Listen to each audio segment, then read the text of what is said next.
Hello students, welcome to eco with Shubham sir, जहाँ पढ़ते हैं आप इकोनॉमिक्स बहुत ही अलग अंदाज में। आज का जो हमारा टॉपिक रहेगा वो रहेगा नेशनल इनकम। टाइम नहीं मिल पा रहा था, बहुत मुश्किल से टाइम निकाला है क्योंकि ये तो कंप्लीट करना ही था, ये वाला यूनिट जो आपकी थी। तो आज जो हमारी यूनिट है वो नेशनल इनकम, जो आपकी 5th यूनिट थी। और नेशनल इनकम आपके लिए मोस्ट इंपॉर्टेंट क्वेश्चन हो जाते हैं जो नेशनल इनकम से टॉपिक से जो आएंगे क्वेश्चन, क्योंकि लास्ट ईयर में 3 क्वेश्चंस आ चुके हैं। ठीक है, तो लास्ट ईयर में ही नेशनल इनकम वाले कॉन्सेप्ट से 3 क्वेश्चन आए थे, तो ये मोस्ट इंपॉर्टेंट है, इसको अच्छे से पढ़ के जाना। ठीक है, अब हम बात कर लेते हैं कि नेशनल इनकम होती क्या है। सबसे पहले तो यही है कि नेशनल इनकम क्या है। तो नेशनल इनकम क्या है?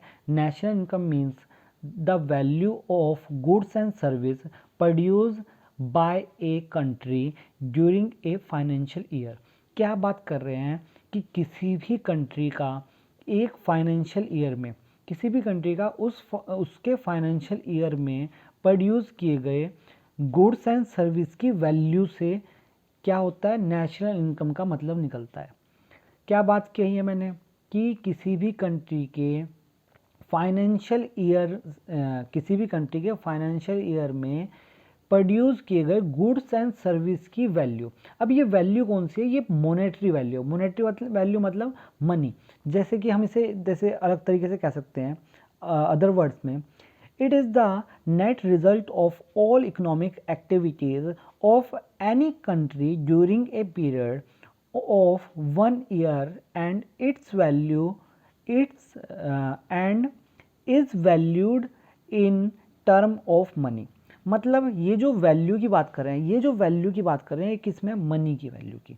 तो ये सिंपल ही क्या हो जाता है कि जो हमारी गुड्स एंड सर्विस है, किसी भी कंट्री की गुड्स एंड सर्विस जो प्रोड्यूस कर रहा है वो कितने ईयर में? फाइनेंशियल ईयर में। फाइनेंशियल ईयर लगभग कितना होता है? हर कंट्री का लगभग फाइनेंशियल ईयर 1 ईयर ही होता है। तो एक साल में वो जितनी गुड्स एंड सर्विस को क्या कर रहा है? प्रोड्यूस कर रहा है, उसकी ही मोनेटरी वैल्यू, मतलब कि उसकी ही मनी की वैल्यू ही क्या कहलाती है? नेशनल इनकम कहलाती है। बहुत ही सिंपल शब्दों में मैंने आपको बता दिया नेशनल इनकम क्या है, और आप बहुत अच्छे से समझ गए होंगे। अब हम बात करते हैं कि नेशनल इनकम, मैंने जब आपको शुरुआत में कॉलेज में जो मेरी पहली दूसरी क्लासेस थी उसमें मैंने पढ़ाया था माइक्रो एंड मैक्रो। ये जो टॉपिक है ये किससे है? मैक्रो से है। किसका? मैक्रो का। और मैक्रो में मैंने आपको बताया था, जब हम मैक्रो की बात करते हैं तो हम होल इकोनॉमी की बात करते हैं। तो ये पूरे नेशनल की बात हो रही है, मतलब कि पूरी इकोनॉमी की बात हो रही है, नेशनल इनकम। तो नेशनल इनकम में क्या क्या चीज़ आ जाएगी? आपका राष्ट्रीय उत्पादन आ जाएगा, राष्ट्रीय व्यय मतलब कि नेशनल एक्सपेंडिचर आ जाएगा, राष्ट्रीय लाभांश आ जाएगा। तो ये सारी चीज़ें आएगी, मतलब कि सारे क्या आएगा? राष्ट्रीय में आएगा, मतलब कि टोटल होल इकोनॉमी की बात की जाएगी। नेशनल इनकम की अगर डेफिनेशन देखें हम तो 2 तरीके से हो जाती है, एक होती है ट्रेडिशनल और एक होती है मॉडर्न। देखिए, जो ट्रेडिशनल इकोनॉमिस्ट थे उन्होंने नेशनल इनकम को किस किस चीज़ों में कहा? उन्होंने कहा श्रम और पूंजी। श्रम और पूंजी मतलब कि लेबर और कैपिटल के थ्रू उन्होंने इस चीज़ को क्या किया? एक्सप्लेन किया। किसके थ्रू किया? कैपिटल और आपकी लेबर के थ्रू। बट मॉडर्न जो थे, कौन थे? मॉडर्न इकोनॉमिस्ट जो थे, मॉडर्न इकोनॉमिस्ट ने इसे सीधा सीधा किसकी बात करी? वस्तु और सेवा, मतलब कि आपके गुड्स एंड सर्विस के प्रोडक्शन से। किसके? गुड्स एंड सर्विस के प्रोडक्शन से। वस्तु और सेवाओं का वह शुद्ध उत्पादन, मतलब कि वस्तु और सेवाओं के उत्पादन से सीधा सीधा बात की है। कितने? उसमें 1 वर्ष की अवधि में। किसकी? 1 वर्ष, वही फाइनेंशियल ईयर में।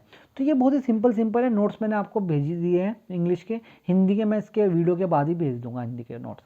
ठीक है, तो ये तो आपका सिंपल हो जाएगा नेशनल इनकम, क्योंकि क्वेश्चन अगर आएगा तो यही आएगा कि नेशनल इनकम को अपने वर्ड शब्दों में समझाएं, और उसके बाद मेन क्वेश्चन स्टार्ट होगा।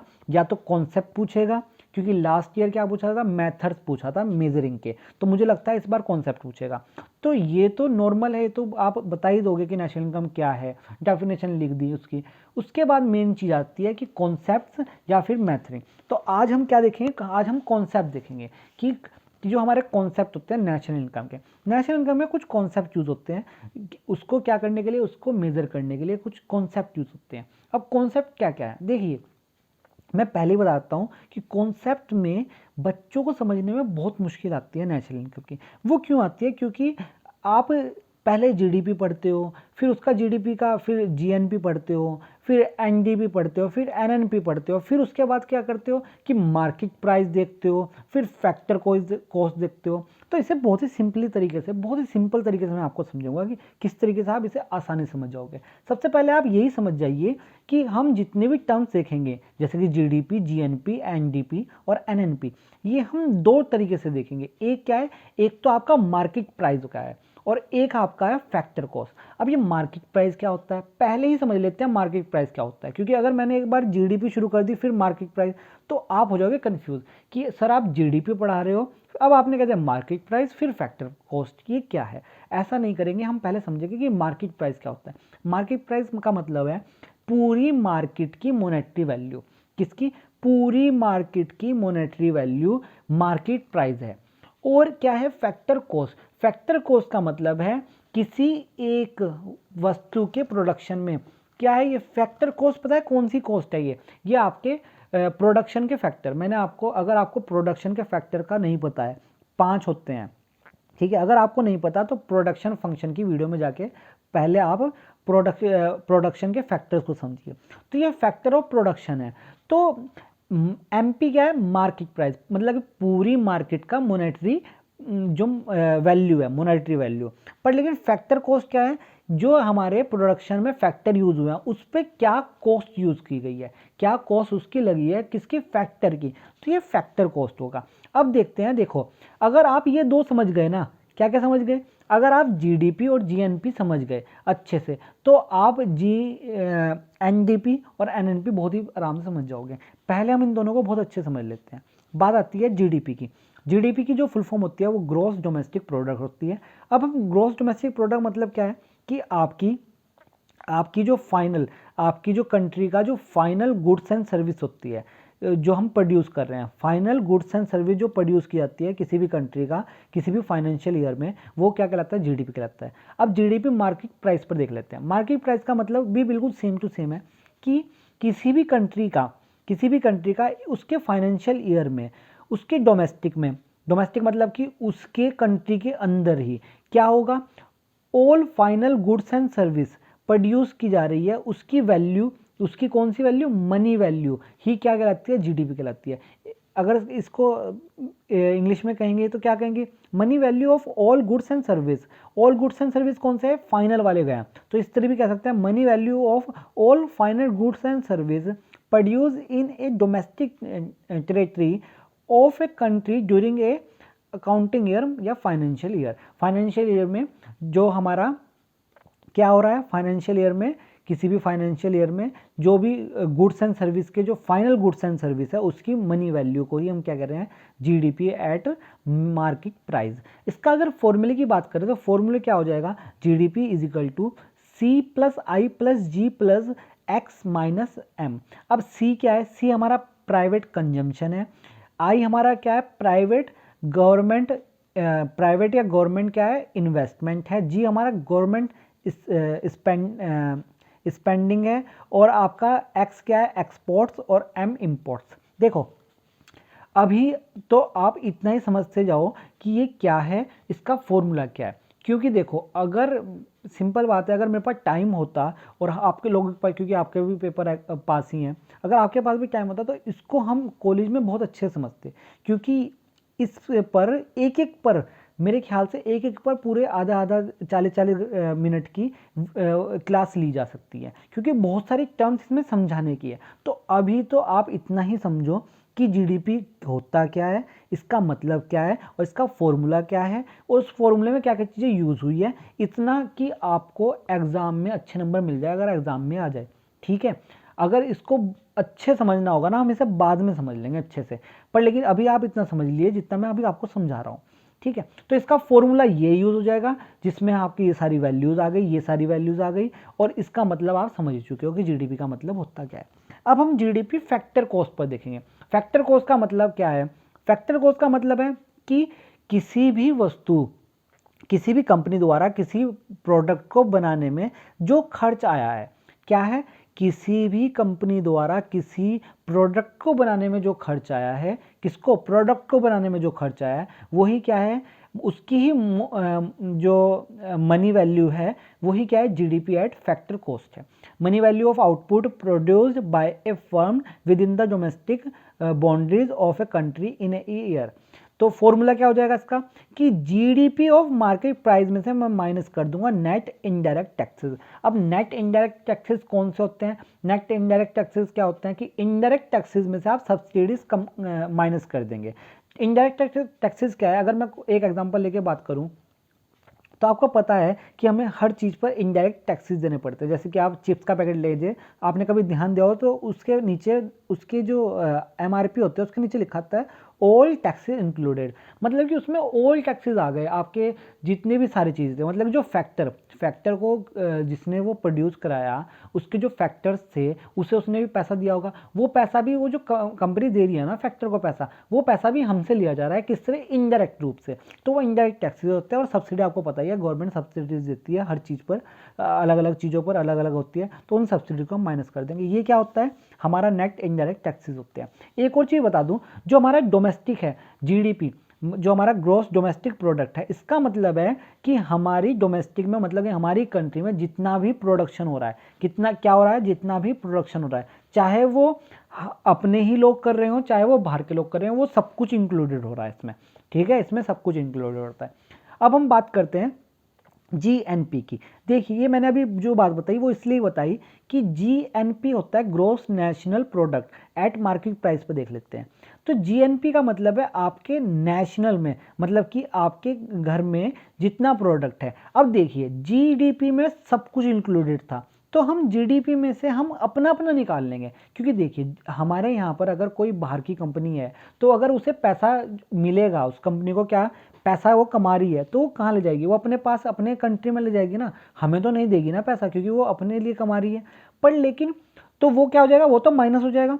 पर लेकिन हमारे लोग भी तो बाहर जाके पैसा कमाते हैं और हमें पैसा देते हैं, देते हैं या नहीं देते हैं, तो जो हमें पैसा भेज रहे हैं तो वो ऐड हो जाएगा। तो वही चीज़ है कि जीडीपी और मार्केट प्राइस, जो हमारा जीडीपी था ये मार्केट प्राइस वाला, इसमें क्या कर देंगे हम, प्लस कर देंगे। क्या कर देंगे, एनएफआईए। एनएफआईए क्या है, net factor income from abroad. क्या है ये कि हमारे इनकम ऑफ इंडियन, जो इंडियन है जो बाहर रह रहे हैं उनको तो क्या हो जाएगा, प्लस हो जाएगा वो, और माइनस हो जाएगा कौन, जो हमसे अर्न करके बाहर ले जा रहे हैं, मतलब कि इंडिया से बाहर ले जाने अर्न करके, जो फॉरेन वाले हमारे कंट्री में प्रोडक्शन कर रहे हैं। तो ये हो जाता है। अब देखिए बात वही है कि ये हमारी सिर्फ नेशनल की बात कर रहे हैं, ये हम हमारे प्रोडक्शन की बात कर रहे हैं। ठीक है, तो सिंपल सी बात हमको समझ में आ गई होगी कि ग्रॉस नेशनल प्रोडक्ट क्या है। देखिए अब हम बात करते हैं gross national product factor cost per. किस पे, factor cost per. Factor cost का मतलब देखो, अब आपको एक चीज़ समझ में आ रही होगी, फैक्टर कॉस्ट जहाँ भी आता है, जहाँ पर भी फैक्टर कॉस्ट की बात हो रही है, तो आप जितने भी टैक्सेस हैं वो क्या कर रहे हैं, माइनस कर रहे हैं। हमने यहाँ पर भी क्या किया था, नेट इनडायरेक्ट टैक्सेस माइनस कर दिया, क्योंकि हमको कुछ टैक्सेस देने पड़ते हैं हर चीज़ पर, प्रोडक्ट पर टैक्सेस होते हैं, प्रोडक्शन पर टैक्सेस होते हैं। तो मतलब कि जो फैक्टर की जब हम बात करते हैं फैक्टर कॉस्ट की, तो फैक्टर कॉस्ट में हमारे टैक्सेस कट हो सकते हैं। तो जब भी हम फैक्टर कॉस्ट की बात करेंगे तो एक बात ध्यान रखना कि हम जब अगर जीएनपी की बात करें तो जीएनपी के मार्केट प्राइस में से सारे जितने भी टैक्सेस हैं वो क्या कर देंगे, माइनस कर देंगे। नेट प्रोजेक्ट टैक्सेस और नेट प्रोडक्शन टैक्सेस हम माइनस कर देंगे, तो हमें क्या मिल जाएगा, GNP of eight factor cost पे मिल जाएगा। देखिए अगर आपको ये बहुत ही अच्छे समझ में आ गए तो आपको आगे बहुत ही आसान है, समझने में कोई दिक्कत नहीं होगी। कुछ और चीज़ें बता देता हूँ कि आपका क्या चीज़ सोच रहा था, मैं भी अभी मैं कुछ सोच रहा था बताना, मिस हो गया, पता नहीं क्या सोच रहा था, चलो छोड़ो, बाद में अगर याद आएगा तो बाद में बता देंगे। तो क्या है कि ये डोमेस्टिक के लिए था, डोमेस्टिक के लिए, और ये फैक्टर के लिए। ठीक है, फैक्टर कॉस्ट डोमेस्टिक वाला, पर अब इसमें नेशनल की बात होगी। नेशनल में हमारी वो चीज़ें इंक्लूडेड हो जाती है और कुछ चीज़ें माइनस हो जाती है। ये हमारा यहाँ तक था जीएनपी और जीडीपी का। अब हम देखते हैं एनडीपी। एनडीपी क्या होता है, net domestic product at market price. Net domestic product का मतलब क्या है, नेट डोमेस्टिक प्रोडक्ट का मतलब ये है कि आपकी जो आपकी क्या कहते हैं शुद्ध, बिल्कुल शुद्ध जो डोमेस्टिक प्रोडक्ट है। तो इसमें क्या करेंगे, हम शुद्ध निकाल रहे हैं, शुद्ध निकालना है हमें। तो शुद्ध के लिए हम क्या करेंगे कि जीडीपी ऑफ मार्केट प्राइस थी जो, उसमें से हम माइनस कर देंगे आपका जो आपके मूल्यह्रास है। मूल्यह्रास मतलब कि सारी जितनी मूल्यह्रास है उसे माइनस कर देंगे। GDP at market price minus depreciation, ठीक है। तो ये हमारा क्या हो गया, एनडीपी हो गया। बहुत ही सिंपल है एनडीपी।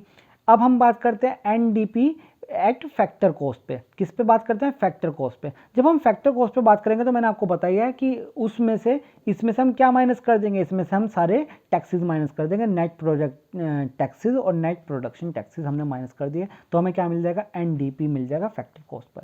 चलो फिर आगे देखते हैं अब उसके बाद आता है सेवंथ क्या है, NNP market price. NNP market price मतलब कि नेट नेशनल प्रोडक्ट। अब देखो हम नेशनल की बात कर रहे हैं, तो ये है NNP market price is equal to क्या हो जाएगा, जीएनपी मार्केट प्राइस की माइनस कर देंगे डिप्रिसिएशन।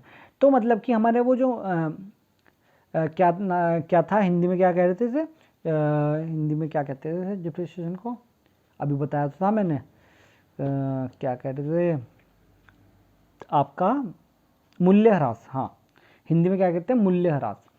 तो NNP market price is equal to GNP market price minus depreciation. अब देखो ये क्या है, नेशनल है, यहाँ पर क्या है, नेशनल। तो इसे दो तरीके से, एक तो ये तरीका हो गया डिप्रिसिएशन माइनस कर देंगे क्योंकि नेट था, शुद्ध था, पर लेकिन एक और तरीका हो गया क्या कि एनएफआईए। एनएफआईए क्या था हमारा, एनएफआईए हमारा क्या था, एनएफआईए हमारा क्या था, एनएफआईए हमारा था आपका इनकम ऑफ जो इंडियन है जो बाहर रह रहे हैं, अब्रॉड में रह रहे हैं, उनका जो हमारा पैसा आ रहा है, और जो हमारे यहाँ पर जो बाहर के लोग रह रहे हैं वो पैसा वो अपनी जगह ले जा रहे हैं। तो उसको हम क्या कर देते हैं, प्लस कर देते हैं। ये हमारा किस में हो जाएगा, नेट नेशनल प्रोडक्ट में हो जाएगा।